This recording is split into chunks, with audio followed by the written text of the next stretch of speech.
very happy Tuesday evening, everyone, from a sun-drenched Rising Sun Country Park.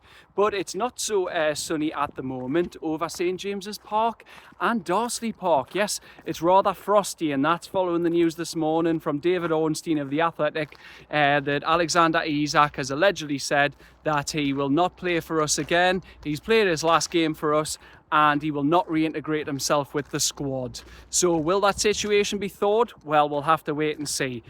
Now, speaking of thawed, yes, Malik Chow. Now, you might be wondering what that link is, but that's what I originally thought his name was. I thought it was Thiaw, then I thought it was Thaw with a silent I. But I got both of those wrong. But yes, he's passed his medical yesterday, so we're just waiting on his announcement video. I think the club must be down at Wallsend Metro getting Johnny Decker's opinion. And an outgoing as well, just before I came out before there, the club have said that Odysseus Vlachodimos has completed his loan move to Seville. So, welcome back to the Magnificent Mags channel. I hope you're all well. It's a beautiful evening. Just swing around there so you can see that. Thank you so much for tuning in as always. Yes, I've been in the house earlier and I was thinking, do I just do it in the house? Because I'd hurt my back. It was an old injury from 7 years ago over the weekend, but it has healed enough. And I just thought if I'm in the house, it might be rather gloomy, and it's been such a nice day. So when I finish work, I wanted to come out and film it in the outdoors, bring some sunshine to this bit of a dark cloud period for the club with this Isak news. And we're all sick of it, aren't we? That news dropped like a grenade this morning, from Ornstein in The Athletic, saying that Isak said he's played his last game for the club. He will not play for her again. He won't reintegrate himself with the squad, and he considers his Newcastle career over. And you know what? I don't know whether to be angry or not. Well, I am, but I'm also disappointed because what Isak's done since coming here. Look, it's not a one-way street. I'm not saying he should be grateful for what the club have done. Obviously, the club have brought him here, put him on the Premier League stage. EddieHowe's coached him, and how brilliant he is now of a striker. He's not suddenly bad just because of what's gone on. He's still world class, but it works two ways. Obviously, the club have helped him develop into who he is, but also Isak's got to put in the work himself. You can't just coach someone and then that's them transformed. They've got to put it in from their side, and that's what he's done. I just feel it's disappointing how this has ended. And I responded this morning at Ornstein's article saying, isn't it convenient how this has just dropped this morning after Liverpool have had a rough few days? And they have. You've got to look at it this way. Sunday, they lost the Community Shield on penalties to Crystal Palace. We watched that game in timeout. We went down for drinks, watched it in the salle. Had a good Sunday, a beautiful day. But yeah, the whole pub roared, bar the one Liverpool fan in there and his two kids when Liverpool lost. But that's the feeling at the moment around here after what's went on with Isak. And then the second blow was Ekitike. Van Dijk came out after and said, we still need a striker.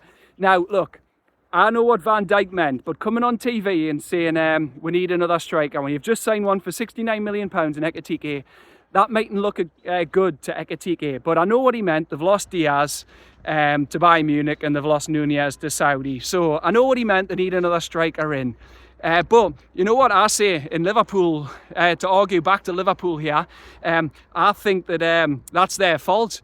If they'd let us get Ekitike, I think they were trying to do as a statement saying, we're going to take Ekitike off you, now we're going to get Isak. But that hasn't happened yet. If they'd let us have a run at Ekitike, they would have had Isak by now. And the third blow that they had, obviously, was Keith Downey yesterday saying that his opinion, it's not fact. Keith Downey just says, I feel in my opinion that Isak's going to stay the longer the window goes on. And that's true. He's not wrong. The longer the window goes on, obviously time's running out. We're not going to let him go if we can't get a replacement in. And I just said I feel the timing's convenient because of the bad news that they've had. And look, it mightn't be Liverpool, but I think it's Isak's agent. He's went to a prominent journalist, a good one in Ornstein. This news has been released and it drags the narrative back in Liverpool's favour. But all I'll say is I don't think Isak's going to stay. I still think he's going to go. But he's not going to go if he thinks it's for 110 million. He's dreaming. That's not going to happen. Not even for 120. I've got a lot of people coming back and saying, you're mad thinking you're going to get 150 million. But I've said this before. the way PSR works. His contract was £63 million. And then he signed a 6-year deal. So we paid 31.5 million of it off. There's still 31.5 million to pay. So even if we did want 120, well, that comes off any profit. So that would reduce it to about, what, 88.5. So we're going to want an extra 30 odd million. So that's why we want 150. And it's the club's prerogative. A bit like Parish last summer with Gehi. He wanted 75 million off us. That's their prerogative. It's Brentford's prerogative to charge what they like for Wissa, because that player who's under contract is that club's prerogative, who owns that player's rights. So that it's as simple as that. Liverpool fans think they can lowball we, and they're saying we've been lowballing, but that's just sometimes how we work. They're not wrong completely. We have lowballed, but it's a catalogue of errors how we've got to this. Because it's not just Isak, but I'll just say it, add to the rest of my post before I go on to it. We're responsible for getting this situation as well, but a lot of this is his agent, because the way that article was worded from Ornstein sounds like his agent having a tizzy. He's basically saying, played his last game, my career here is done, I'm not reintegrating myself with the squad. And his agent is getting desperate.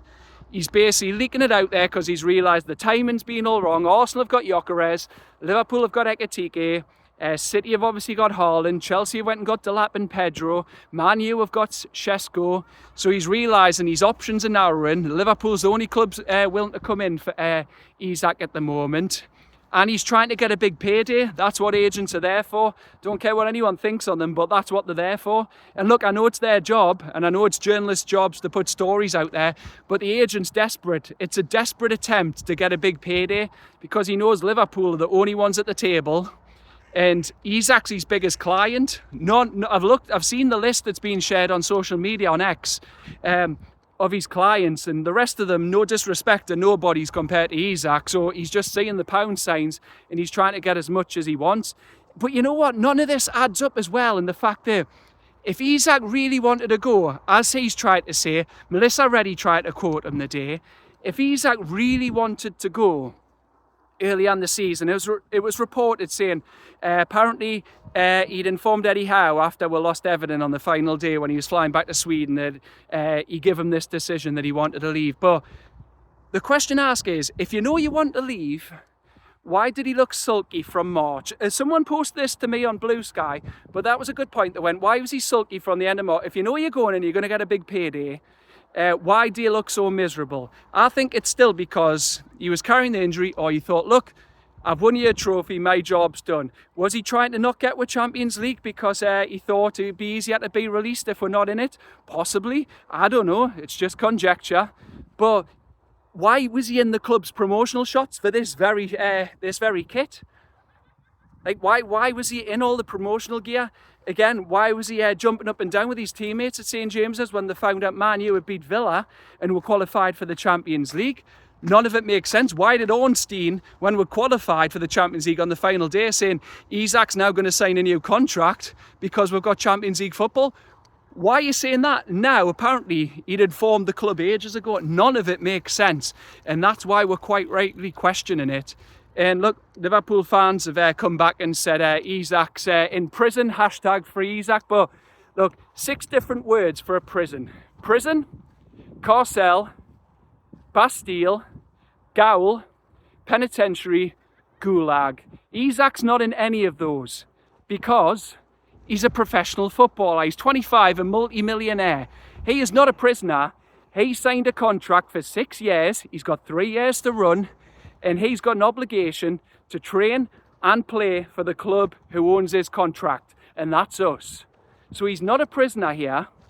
And if he wanted to leave, if he saw us were a stepping stone when he signed from Sociedad and thought I could get a move here to a bigger club like a PSG, a Manchester City, a Liverpool, a Barcelona, a Real, why didn't he ask for a release clause in the contract? So I'm sorry, I've got no sympathy for him here. If you wanted to see us as a stepping stone and you thought you can move on if you performed to the levels you believed you were capable of, you would have asked for a release clause in your contract or to kick in at a certain time, and he didn't ask for that. Look, going back to what I said before, I think he could be off, but this is the situation here. I see it as his agent's pushing for this, but also Isak's to blame too, because Isak's his own man. Yes, the agent tries to get you the most money you can because it's a short career and it's fantastic money, sets you and your family up for life, but he's still got his own mind, still got his own thoughts. If he doesn't like this, he could have easily nipped this in the bud, but we've heard nothing from him. And yes, he could down tools. He could down tools and just not play and not train. But I saw something before saying, would he be in breach of his contract? He would. There could be penalties. And Jan Åge Fjørtoft, the old Norwegian striker who used to play in the Premier League for like Borough, Sheffield United and Barnsley, he said it is down to finance. And he says you get them paid, they're triggered every like 6 months of your contract. So Isak would miss 6 further payments. And he won't want to miss out on them. But at the same time, the club as well have a decision to make. They can't just say don't play, because if he's not playing, his value will depreciate and then the club won't be able to recoup that back. And going back to Mark Gehi, the thing before, it's report this evening that he's close to joining Liverpool. Parish stood firm last year, which is he's right, as I've said before, it's his player under contract. Could have got 70 million off us, but again, I don't think we really wanted to go there because we're close to the PSR red line. Obviously, we missed out on Trafford for that. We had to sell Anderson and Minter. And Parish has missed out on half that money because he's going for 35 now. Otherwise, he risks losing them next summer for nothing. And he's got his choice of clubs. We're never going to compete with Liverpool for Gehi for reasons I've said in previous videos. Someone also said, what about Isak's house being up for sale? Well, Craig Hope shot that down this morning. It's a non-story. It's well known that the club have always rented houses to players, and the main reason he's wanting to leave his house in like Pontylan/Darras Hall is because he's been burgled twice. So yeah, that's the reason for that. It doesn't mean that he wants to move to Liverpool. So it was good to hear Craig Hope shooting that one down in his video this morning. Now another thing, I've heard some Liverpool fans suggesting that he could just buy out his contract or terminate it, but that's not allowed under Article 17 of FIFA. So I'll read it out quickly for you before I wrap this video up. It says, if a player or club terminates a contract without just cause, the party in breach must pay compensation to the other party. And then positive interest principle, compensation is determined by this, aiming to restore the affected party to the position they would have been in had the breach not occurred. The compensation factor, this includes damages suffered, specific facts, the circumstances of the case and applicable national law. And sanctions, if the new club is found to have breached the contract and it was occurring during the protected period, they can face a ban on registering new players for 2 entire and consecutive registration periods. And key considerations, the protected period is 3 years from the start of a contract if the player is 28 or under, and it's 2 years if the player is 28 and over. So obviously Isak's 25, so if Liverpool were found to be in breach, then that would be obviously the first 3 years of his contract, if the story's saying that they approached them informally or illegally is true, because obviously they said it happened last season, so that was still within the first 3 years, and we're only at the last 2 years now. How do I sum this up? Well, I don't feel it's just Isak or his agent. Obviously, the club have made him promises, and I've said this before, I've got no problem with a player having ambition. Liverpool is obviously a massive jump up. He's going from playing in the Champions League and playing in the Premier League to potentially winning the Premier League, which they can't do with the current champions, or winning the Champions League. So that much is obvious. I've said it's not about ambition, but it's 2 factors. We need to get a replacement in first, which is currently difficult to do because the market is obviously shrinking in terms of strikers. They're very rare to find and they cost a lot. So that's why it's under consideration that he could still play. And I doubt he'll want to sit on the sidelines until next summer. And I doubt he'd move in January mid-season. So he'd have to get his head down and try and build bridges. Is it beyond repair? I don't know.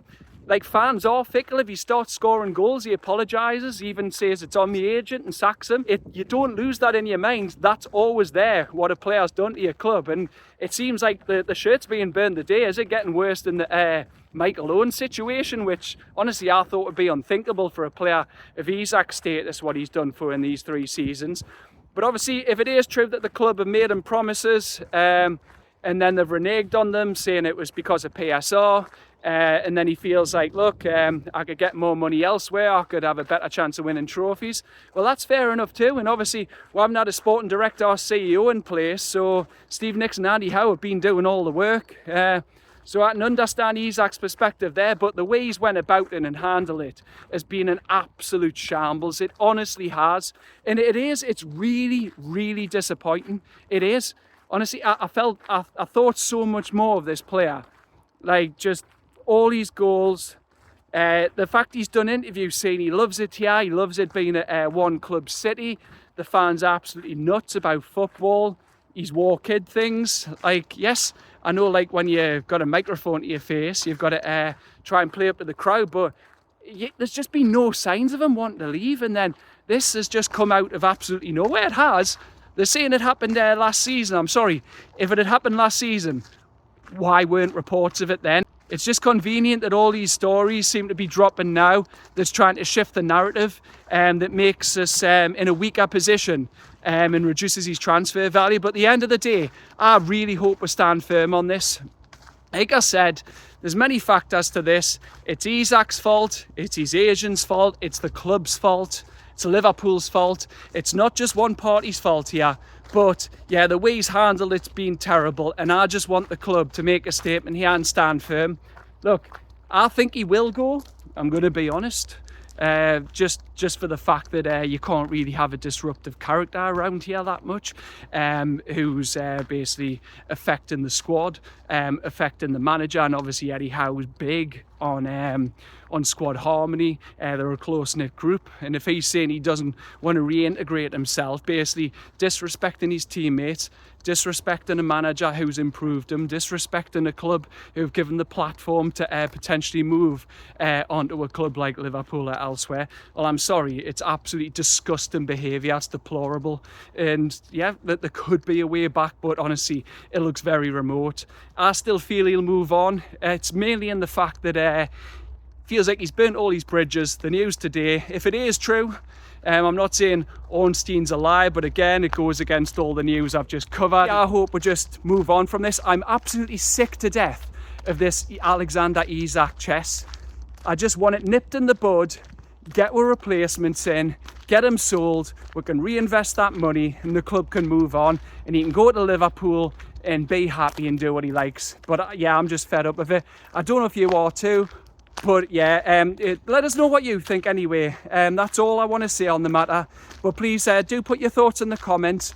Do you think Alexander Isak's got a future here? Or do you think all these bridges are being burned and he is moving on there? Do you think that the club should accept a lower offer? Or do you think we should stand firm and just hold out? And even if it means keeping him until next summer and just saying no, even if we take a lesser value for you, if it depreciates, and we take 120 or 100 next summer, so be it. I mean, let's be honest, it would help in terms of PSR, but the Saudis aren't skint.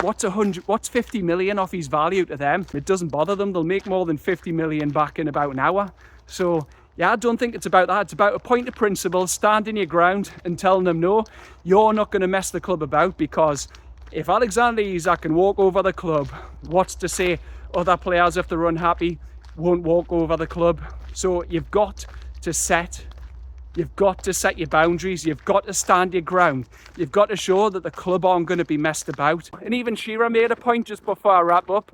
Shearer went, when you've got Enzo Fernandez, Jack Grealish and Declan Rice going for £100 million, Alexander Isak, who's 25 and scored 44 goals over the last 2 seasons, you're not even going to get Dan Burn for that. He's right. So Liverpool have to stump up the money and stop just talking the talk. But anyway, that's it from me for now. If that wasn't too much negativity on the Alexander Isak situation, again, please drop us a like, drop us a follow, please subscribe to my channel. If I can get to 400 followers before the season starts on Friday night, or even our game on Saturday, that'll be massively appreciated. But thank you so much for watching anyway. Take care. Hope you all have a good week. And I'll see you at the back end of the week for my next one. I'm going to do my pre-season predictions on Friday. So for now, take care. Thank you for watching. Bye-bye.